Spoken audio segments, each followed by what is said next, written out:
What would cause a person not to believe in God? Well, there may be several causes of unbelief in a person. However, there is no excusable reason for not believing in God. Paul pointed out, for the invisible things of Him from the creation of the world are clearly seen, being understood by the things that are made, even His eternal power and Godhead, so that they are without excuse. Romans 1:20. He said that men are without excuse who do not believe in God because they can see God's handiwork in the things that are made. A person would have to blind himself if he did not see that this material universe has been made. Well, let me put it another way. Suppose that I landed on a deserted island. Now, on this little island, I ran across very intricate machinery, engines, and precision-made electronic equipment. If I then made the statement, these things were not made by any intelligent being, they just happened. Well, the world would laugh me to scorn by that statement. But there is no difference between my saying this and a man saying that there is no God. Just enroll in a biology class and start dissecting a few frogs and other creatures and look at their precision internal machinery that is within those creations, and you'll see what I mean. But there are some who simply don't want to believe in God. And there may be a reason why I refuse to acknowledge that an intelligent being made that machinery on that little hypothetical desert island. If I didn't want to believe it bad enough, I could blind my own eyes even to the truth. And this is the one reason why some do not believe in God today. They don't want to believe in Him. They recognize that if God truly exists, as the Bible says He does, then they'll have to make certain changes in their lives that they're just not willing to make. They want to continue in the sin that they're in. And the thought of meeting a righteous God in judgment and giving an account to Him for the deeds done in the body is something that is distasteful to them. But also we see that sometimes love of sin can be a hindrance.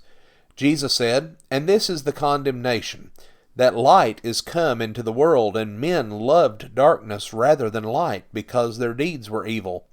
For every one that doeth evil hateth the light, neither cometh to the light, lest his deeds should be reproved." John 3, verses 19 and 20. Now there's the heart of the matter. Many do not come to Christ because they love their sins more than they love the truth.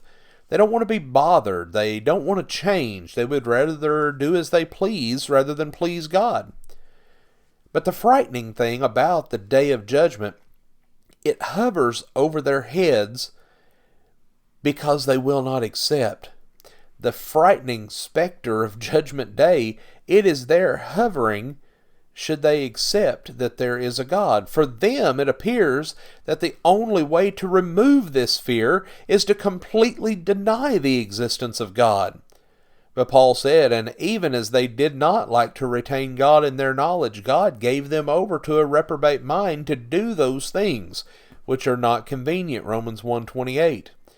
In other words, by getting rid of God from their minds, they were now free to practice all the evil things that they previously were afraid to do on account of the thought of meeting God in judgment.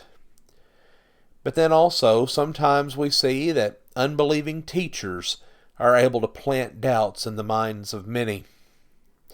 Opponents of God so often are very outspoken in spreading their propaganda in books and speeches and tracts and other information, and even in entertainment media.